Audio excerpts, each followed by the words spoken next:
How's it going, guys? This is Jose Trujillo once again, coming to you from a corner of the art studio. Okay, so I hope you guys can see my face because I know that there's weird light happening here. I still don't have it figured out, but you guys can hear my beautiful voice. So what is it about large canvases that I can talk about? Because I've been wanting to talk about large canvases. A lot of artists, I believe, don't seem to have this one down yet. I get asked this question over and over, and I know I feel the pain because I too had this question. So it's simpler, right, when you're used to painting a certain size of canvas, a certain, what do you call it, format, right? If you're doing a small canvas, you're used to small brushes, right? If you're used to larger canvases, such as a 24 by 36 or bigger, then you're used to larger brushes for the most part, right? Unless you do something different. Well, but for the most part, you're used to that, right? You're used to those type of tools. The problem is that sometimes when artists switch back and forth, like myself, I used to paint murals. And I used to do frescoes. I practiced that a lot. I used to love that. So I was always used to doing having large brushes, large spatulas, and all that kind of stuff. When I started moving again to plein air painting or smaller format paintings, smaller canvases, I had no idea what to do. I was trying to paint with these huge brushes. I was like, how do I do this thing, right? So I just wanted to tell you guys very quick. It's very simple. It's obvious, but it's one of those things that if it's not told, sometimes it gets lost. It gets missed, okay? Very simple. Large canvas, guys. Get large material.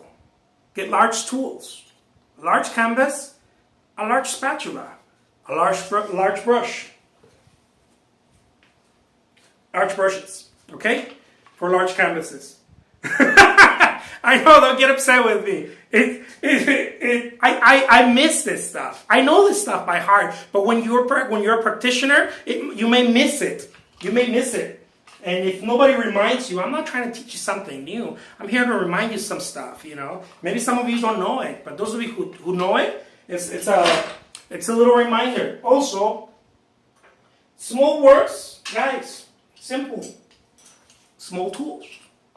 Okay? Unless you're doing something different that you know why you're doing it, right? You're doing backgrounds or whatever.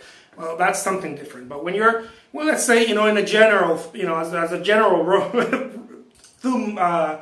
of thumb, small tools for small paintings. Okay? I'll leave you with that. I know, I know it's a simple one, but I had trouble with it. Believe it or not. Maybe I'm slower, I don't know, to catching that kind of stuff, but I had trouble with it because I was so used to creating, especially when you're jumping back and forth. If you don't know what's happening when you're moving from a large canvas to a small canvas, it may be very well your tools, the tools you're using. That could be a wall, and it could create, what do you call it, artist block. A lot of the times, you guys, it's not because you don't have inspiration or this or that. A lot of the times, it's because you're doing something wrong. You're doing little things. And this is one of those. I know that I struggled for years, and I didn't know what it was. And now when I look back, I'm like, well, it seems so obvious. But when you're in day-to-day, sometimes you may want to continue doing a huge painting with a small brush. And there's different stuff, right? If you're going to use a brush like this, a round brush like this, you're probably going to use it to draw, right? Or to create outlines or whatever. But sometimes you get stuck, as I did. And you don't have another artist, if you don't have friends telling you, dude, you're using a small brush for such a huge, cover up such a huge space. And maybe you're a pointillist or whatever. I get it, right? But some of you are not. And some of you may be using the wrong tools.